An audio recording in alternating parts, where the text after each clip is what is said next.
This video made possible by the ICC Stellar Surveyors and subscribers like you.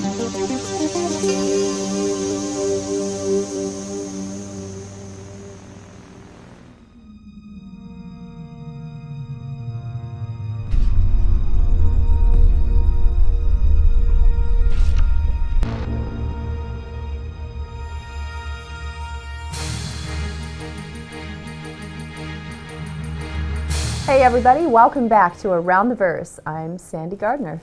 And I'm Aaron Roberts. And I'm still in my thermals, by the way. Yeah, I'm obviously on a t-shirt because actually it's quite warm in England.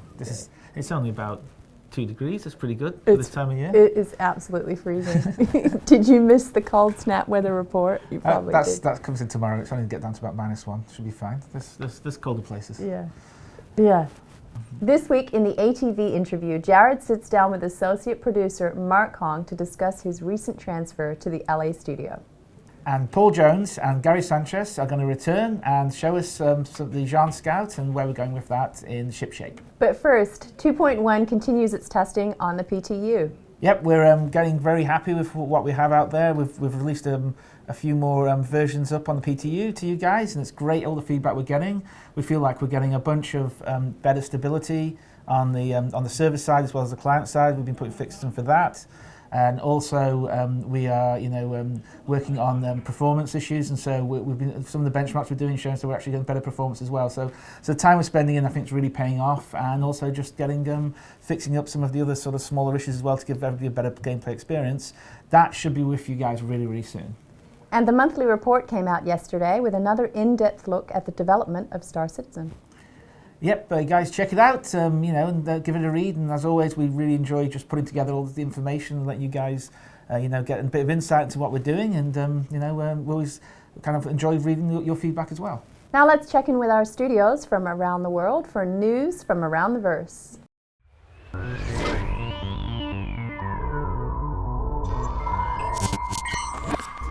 Hey everyone, here we are in sunny Southern California, Los Angeles, Cloud Imperium Games office with this week's update. I'm Darian Vorlick. I'm Randy Vasquez. So for this week, we've got 3 new items for you. First off, a lot of the players have been talking about some of the Constellation performance issues. When a player will walk near Connie, some of the frame rates tend to drop, and this is something that we are putting as a high top priority right now. In fact, it was the main discussion of our production meeting this morning. So it is something that we're addressing, so hopefully we'll have a fix in for it soon. And the second one is regarding the Retaliator not being able to take off after being repaired. So this is another bit of feedback that we've been getting back from our players. QA has been able to reproduce it as well, so that's another high priority issue that's being addressed, hopefully for 2.1. Yep. What you got, Randy? Well, one of the things the designers is actually working on is they're doing some component work, so that way they can make the components either, more efficient as well as just work better with the new features coming on board. So hopefully you guys can see all that stuff soon. Is that being done by? It's been done by Sherman and I think Calix and Kirk actually working right now. So 3 of us are kind of working together. Yep. And the other reason why Randy's here with us today is he is now part of the production team here in Los Angeles, going to be overseeing some of the engineering and tech design stuff. Yep. So we've got an awesome addition to the production team out here in California. So hope you guys welcome him aboard. I think that's all we got for this week. Yep. So again, I'm Darian. See you guys.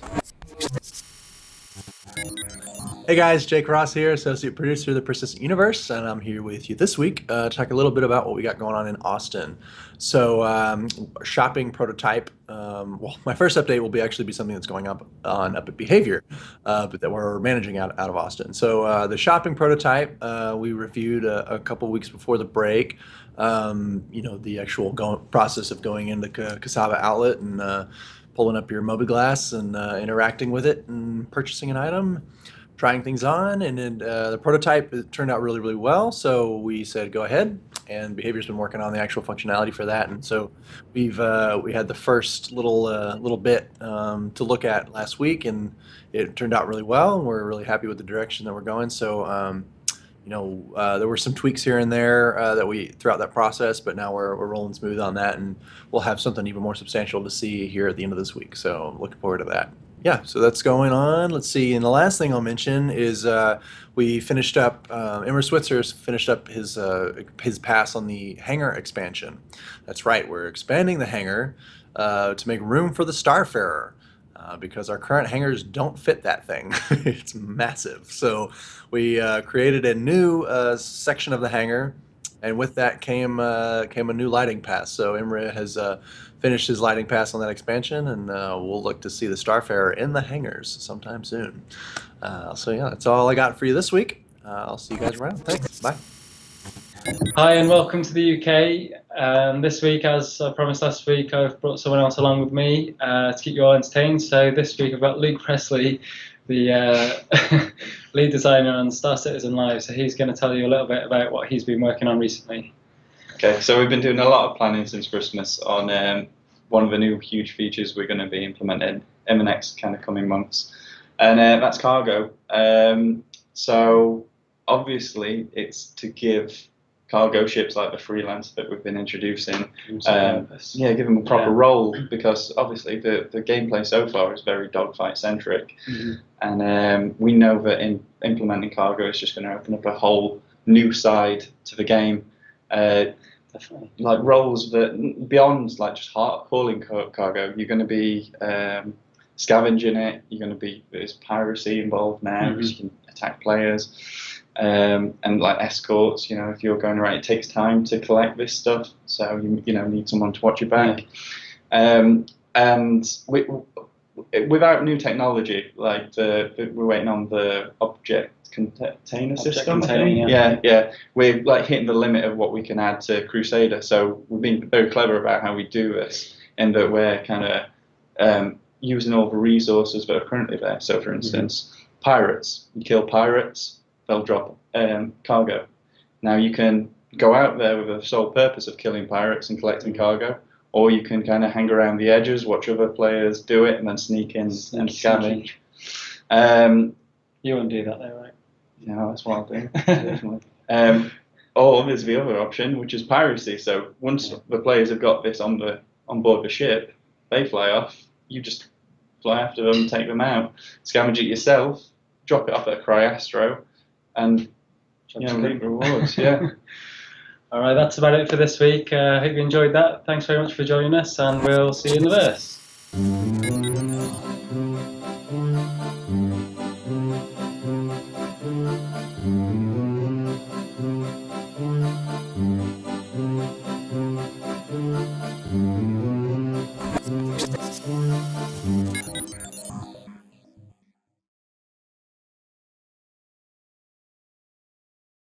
As always, a big thank you to all the studios around the world.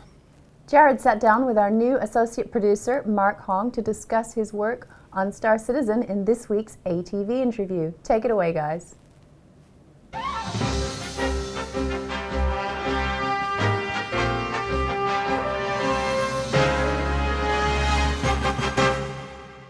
Thanks, guys. This week on the ATV interview, we're sitting down with associate producer Mark Hong. Mark, how you doing, man? Pretty good. How about yourself? Dude, I'm good, man. Look at our new set. I love it. It's awesome. It's very breathtaking. I like it. So, associate producer. Now, a lot of people have a lot of ideas about what a producer is, especially for video games, since it may be different than from the music industry or the movie industry. In the broadest sense, start us off. What is a producer as far as video games? It's kind of a loaded question. It's a really long answer. I wanted to start you off in trouble. Yeah, it means different things at different studios and different teams. It means a lot of things: team management, project management, scheduling, making sure people are on track, making sure the team is happy, following what the directors want us to do, but that people are not overworked and that they're excited about what they're working on. It's managing communications is kind of my big pet peeve, making sure that you can keep track of all the emails and post-it notes and people walking up to you. It's a lot of paperwork. Skypes. There's a lot of communications going on, especially since we're so distributed across the globe, that being able to keep on top of that and juggle and prioritize the different things and follow up and not forget about anything is one of the key things that you need to be able to do. Absolutely. I know a lot of people tend to get worried about the distributed development because we have studios all over the world. You mentioned that part of your job is to make sure that the communication between the studios keeps flowing. correct. Yeah. What besides Skype and email, is there anything in particular that we do to help with the distributed development? Well, it's largely that. Sometimes we will require some in-person meetings, things you can't really do over Skype. And summits. Yeah, we'll have summits. We'll have people fly out and get everybody in a room together, so you can be looking at the same diagram on a chart and drawing on it in real time and talking about it. A lot gets done, and it also is just there's some team building that occurs and that is lost through Skype and emails. So. And we also use tools like Confluence and Yeah. That as well. Yeah, there's a lot of miscellaneous tools out there that we use. So and they all work together with our our producers utilize all of them to make sure that the communication is flowing between all our studios. Sure. Yeah. Now, when you started at Cloud Imperium Games, you actually started in our Austin studio. Yes. And I it did. wasn't as an associate producer. It was as a production coordinator. Okay. For the engineering team in particular. One of the things I found here is that your title is really where you start. It's not where you end with your responsibilities. We're really great here about if you can do a thing, you get tapped to do that thing. It doesn't matter what your title was. Or what is this something Mark can do? Then give that to Mark, kind of thing. Definitely. Yeah, the main difference is I was with the engineering team over there, which was awesome. It's a great team. All of Austin is awesome. I miss the team, but it's exciting to be here on a different part of the game. So I'm working with the art team mainly right now. I'm working on handful of other things, but that's I'm mainly working with the ship art team.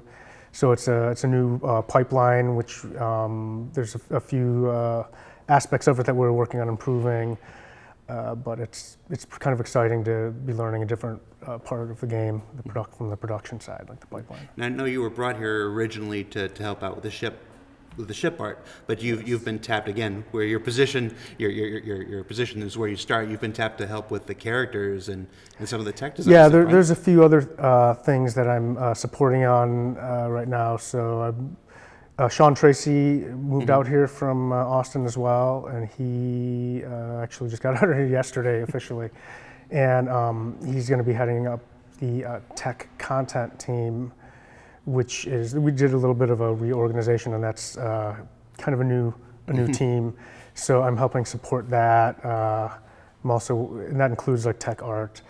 I'm also working with Forrest on some of the character art, clothing art, production for that, and some outsourcing.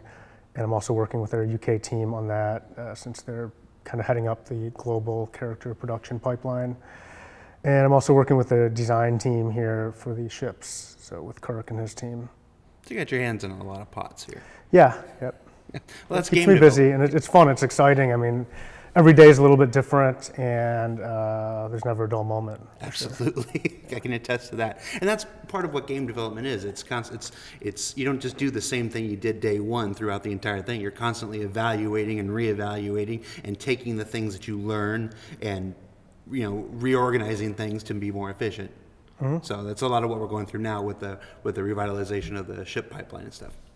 Now, before Star Citizen, you had quite a history through a couple of different video game companies. You worked for NCSoft? Yeah, I was at NCSoft immediately before or prior to coming here, and then a few other companies before that, WB Games, Robomoto in Chicago was my first game job. Where else was I at? Worked for Nintendo. I was at Nintendo for a little while, and I moved around too. I was following the work, trying to get on the path I am now. So it was started in Chicago, coming out of game school, and I had different jobs in QA and in production. And I moved out to Seattle for a bit, and then I was in Austin, and then now I'm here. It's pretty typical in the game industry to move around. Yeah, especially when you're green and you're trying to work your way in and get your foot in the door. Sometimes you can just walk right into something, and other times you got to work for it and go where you need to go to make that happen. So that's kind of what I had to do. Gotcha. And I'm glad to be here. It's awesome. Yeah, well, we're glad to have you here. We were excited when you first came over. You're like, I gotta find a place to live, and we were like, well, help you find a place to live. And then Yeah, I remember we were on 3rd Street Promenade, and you're like, yeah, we'll help you. We'll go look at the place for you. and he did it without us. Tough. He did it without us. He found a place to live on his own. Yeah, I've like I said, I've moved around a bit, so it was a short timeline, but I was ready to call you guys in if I needed the help. Well, before we let you go, just a couple quick questions. We're building Star Citizen here. What's your favorite ship in Star Citizen? It changes a lot, especially now that I'm working with the ships and I'm looking at the different ones. Previously, I would have said the Hornet. I like the looks of. I'm basing it on looks mainly, and I like the Hornet and the Ghost in particular, the black one, and it's kind of stealthy. But now that I'm working on the Scout with the team, I really like. The more I see that, I really like the looks of that. It's pretty unique, and something about it appeals to me. So. Even though I haven't played it or anything, the Scout, but I really like the looks of it, so I'm going to go with the Scout. And viewers, stay tuned. Coming up next, you're going to see Gary Sanchez and Paul Jones take you on a look through the style guide of the Xi'an Scout. So keep watching. Mark, thanks for coming on. Hey, thanks for having me. It was awesome. Thanks for taking some time to talk to us. And thank you. Back to you guys.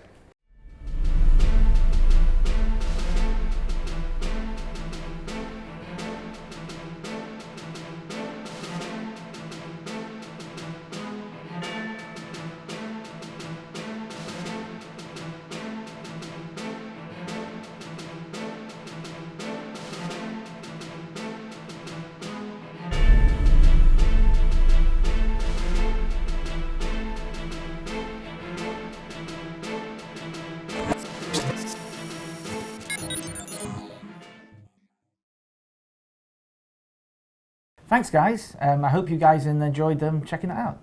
Next up, Paul Jones and Gary Sanchez are back to take us through the style guides of the Xi'an Scout in shipshape.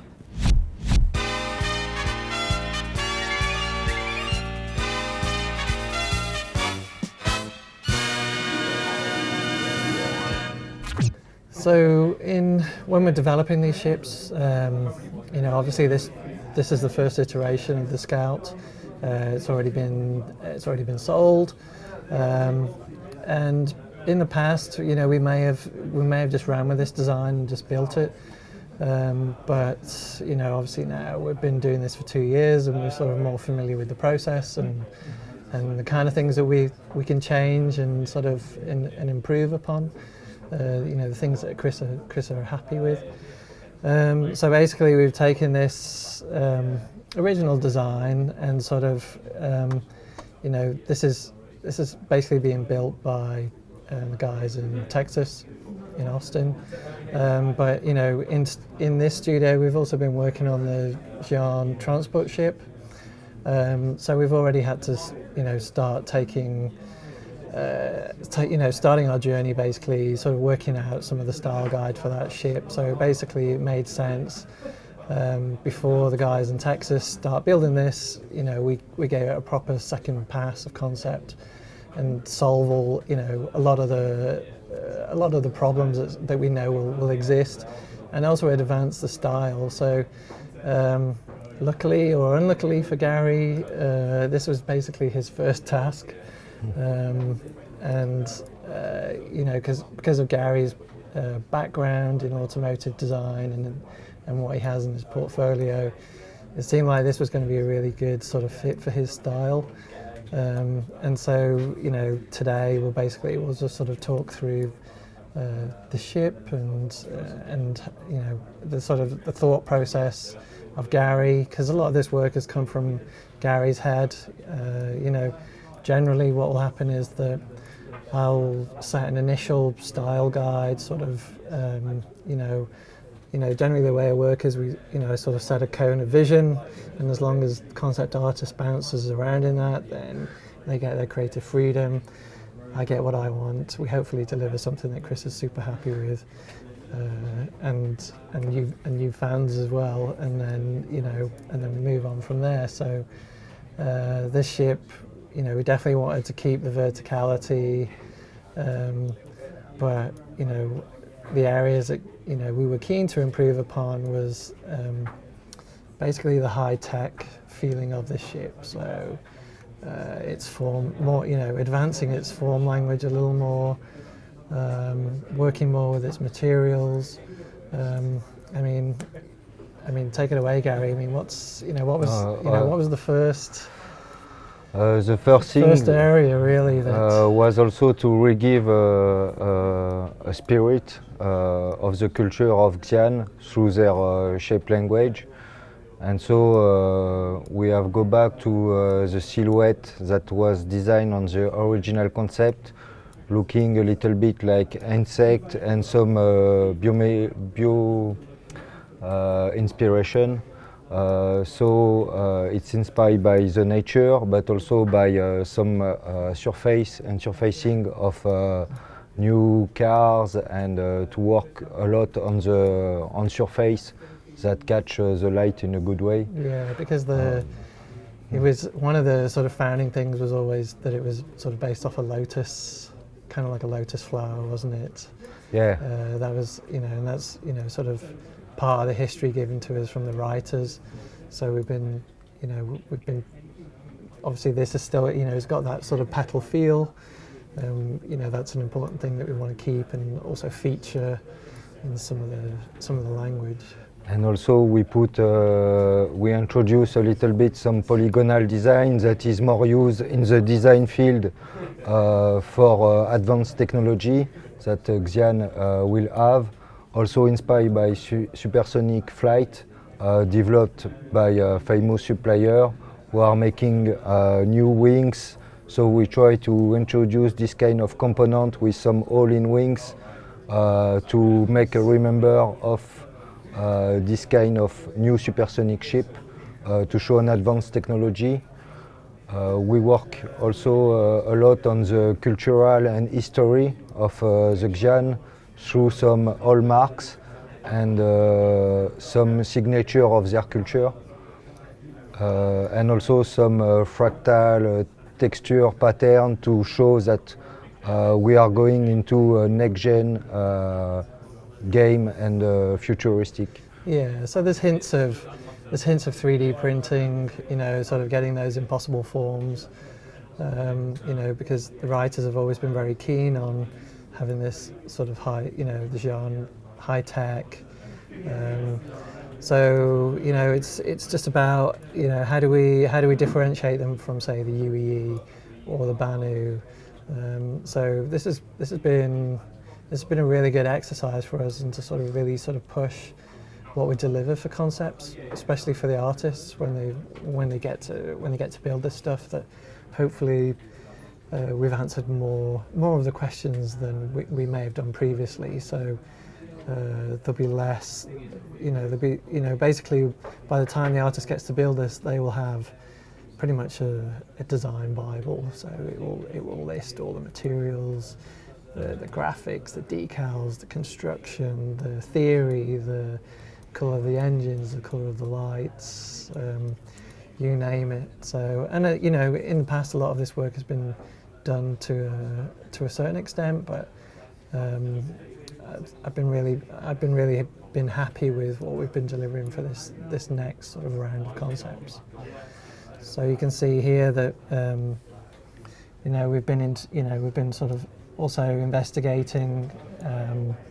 So basically, with the Xi'an tech, we've basically got this sort of essentially a triangle shape, which was sort of signifies sort of a maglev technology. And so we've been sort of building on top of that for this as a race. We've also been looking at sort of very sort of visual language, sort of that combine tribal feeling and electronic feeling. So we try to make a new language sign to define a little bit the culture of Xi'an. And it's not fully developed. This is more something that we can work with the writers on, and Chris, and just sort of say, hey, here's some ideas. So in this case, yes, we haven't finalised the language, but it's taking a step towards a direction. At least then people can sort of go, yeah, that's cool. No, I hate it, and then we can move on from there. We've also been looking at, again, a similar sort of like holographic style for the UI, for the cabin, for the cockpit, sorry. And that's, again, sort of tying in with this more organic feel. Whether we, chances are we don't really have the tech in place to do this, but it's something to strive towards. We can't always do what we want, but at least we sort of create inspiration, and then it's always a case of shoot for the moon, and if you can get close to it, then great. Generally we do try and make our stuff as easy as possible to implement, basically. So this is basically, what is this? What have we called it? It's a style sheet, essentially, a material sheet. It's research also on material to try to find something used in the last prototype in design industry to show the advanced technology of Xi'an. So playing with some carbon, with some fractal pattern, some material coming from Xi'an system planets, and to make a real storytelling through the material and get an immersive concept for the game. And again, you can see here, just some of the essentially the triangular motif, and just us experimenting with how we can maybe implement that as either button technology or basically we moved on from that, and essentially that most of the Xi'an cockpit is holographic, but we've taken some of this and sort of given it turn it into more of like a maker's mark, isn't it? Essentially, yeah. like a hallmark, if you will. We haven't fully sort of figured out how that translates across different ships and different manufacturers, which ships it will be on and how it changes. But again, it's just that delving a little deeper into the theory of the ships and giving the artist more inspiration. So what do we have here? It's a remember of the hallmark spirit. So we work also on some little component, and through this component we try to create a new gameplay with some sliding propulsor that will be integrated in the ship. So we reflect also about integrating new gameplay through the design in this kind of board. Yeah, in this case, it's often because obviously Gary's super creative, so these ideas are coming out of his head. He's got ideas about all sorts of things, and these things not always get implemented, but it's something that we can we chat to the designers about.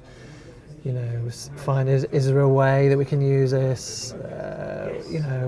And at the very least, it gives a little more direction for the artists again on sort of how to build the thrusters, the manoeuvring thrusters, and again just defining shape language. So this is as some of you will know, this is the interior of the Scout.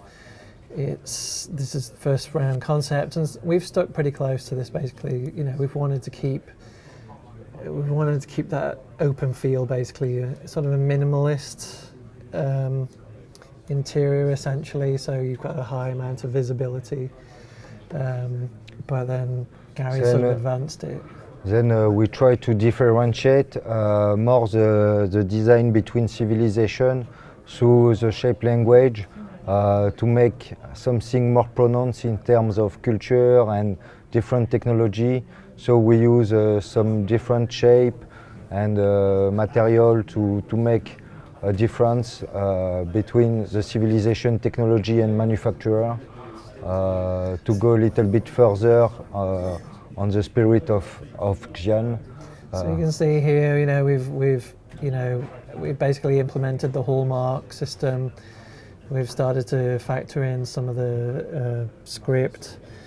You've got elements here of sort of the 3D printed materials, and sort of, you know, really working with the PBR, you know, with the physically based shaders. So, you know, you're getting really good glossy surfaces right next to matte surfaces, and really just having like a good experiment.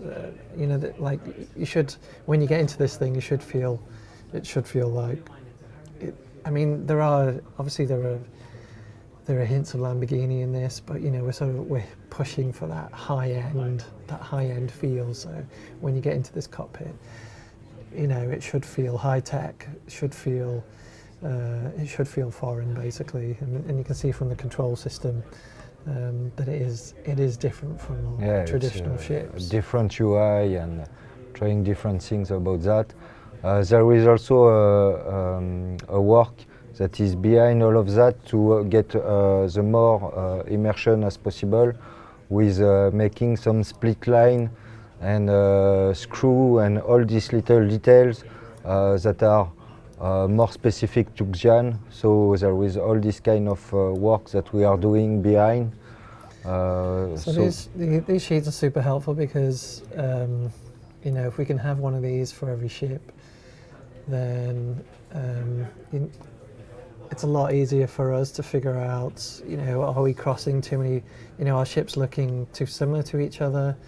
You know, what makes this manufacturer unique? And this is something that Dan had started doing for, like, the Idris, and this is some of his work. This is some of his work here as well that he did for the transport ship. And so it's about sort of taking elements from this and then working them into the Scout. But it just, again, it's all building on the brand, essentially. So this basically all helps to define the brand, to define the manufacturer. It just makes it clear for the artist. Makes it clearer for people like me. You know, we've got a lot of ships. There's a lot of panel lines going on. So anything we can do to help differentiate makes our lives a lot easier. What have we got next? So this is, as you know, as we're developing this ship, you know, the guys, Josh and Chris, had already done a good job of sort of fleshing out. I think maybe Elwin had done a first pass on this. So, you know, we already had the animation, or the basics of the animation of it landing. So originally, I believe the idea was that the seat would come out along this front piece, which basically didn't really work for us. And it's still, you know, if you were landing it like a custom built landing platform for this ship, then probably you would have some platform here, but chances are you wouldn't be at something custom built. So really, you still need to get the pilot somehow down to the ground. So we're changing it, basically. So this is just an example of, you know, some of the theory that we're going through in terms of the cockpit. You know, you're going to be entering from the side now. Again, the glass is going to rotate and then peel back, and again, it's got that sort of floral feel. It's like a bud opening, so it's kind of still working with that lotus flower feeling. And also, we were really struggling to sort of figure out how to get a high tech way of getting into the cockpit, weren't we? Like, I think. Yes. How many examples? How many variations? We have done a lot, maybe more than 20, but we are searching to make more than the shape language and the surfacing and the texture, to have cinematics that looks or are fitting with the technology of each civilization. So to respect also the way they manufacture their ship, how to access to the ship, how to land, so all this kind of. So we're basically here. We've ended up on using the maglev system or sort of technology basically behind that theory. You know, because what we wanted for the steps is to be fully integrated, so you wouldn't really know they were there. And so basically what will happen is a little panel will reveal the steps will all essentially float out and then expand and create dual purpose footplates and handholds. Essentially that's the theory. So this is just a rough guide, and it will change probably by the time this gets released, but it should still be the similar sort of theory. So this gives us really nice animation opportunities. You know, we can imagine when the steps come out, there's a slight bob. You know, when the pilot's climbing up, there's a reaction, and then when his foot comes off, they settle again. I still need to speak to Steve about this, but I guess we'll figure that out. So this is all the kind of theory that goes behind it. And this is more to show that there is also the work that is presented as pure artwork, but there is also all the work that is done behind as real manufactured object. So there is a lot of problems that we are trying to solve through a design process established in the society to make some iteration as fast as possible to adjust the surfacing, the split line, the volume, the texture, and solving also the functional problem. So there is a lot of work that is done behind just the final image that we see. Because this is a pretty complex ship. It's small, it's compact. There's not a lot of areas where we can hide any of our mistakes, essentially. So the whole ship's going to have to be pretty tight. So this basically is just us sort of working with the modelers. You know, when they get to white box or sort of early grey box, you know, we're looking at their work, just sort of checking that the sort of, you know, and it's not like we're like, it must be built like this. It's just that my job as a director and Gary's job as the concept artist is to basically try and achieve the vision. You know, it's not always possible. Sometimes it's only 90 or 80%, but you know, we're always working with these guys and sort of, you know, giving extra information on the sort of the volume, the volume, section. yeah, the cross section of these areas, how things are, the sort of the way things should rotate, and it's just, you know, it's just constant backwards and forwards basically, and that's what we've been doing on this ship. So basically, this is being worked on by Josh and Chris in the States, and so I'm really looking forward to this one. You know, we're going to have a lot of new materials. You know, it should look pretty alien. I think this one will be really, really cool. I can't wait to see it in a hangar. And so, you know, you guys should probably, you know, fingers crossed, you'll see it at some point this year. Yeah, I really appreciate to work on this ship because of its really special shape, and I think a lot of players are waiting this kind of also alien ship that looks also interesting by their difference, and we are looking forward to see what will be the final result done by the US studio. Thanks, Gary and Paul, for taking the time to show everybody that. And now it's time for this week's MVP. Erin, the envelope, please. Of course, we don't have time to make an envelope here. We have this week's winner is Gray-Headed Gamer for his continuing contributions to the Star Citizen community. And I think you need your dialogue back. I do. Thank you. GHG does video and streams for the community, which we watch and really appreciate here as well. So great job, Grey-Headed Gamer. You're this week's MVP. And finally, here's your art sneak peek.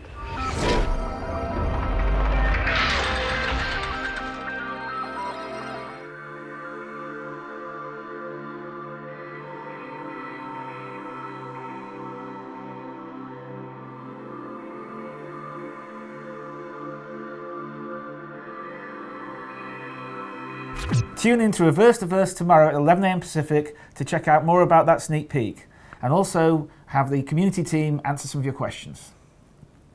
And of course, as always, thank you to all of our subscribers for making this show possible. We will see you next week in LA on Around the Verse. Around the Verse. Sorry, Reggie.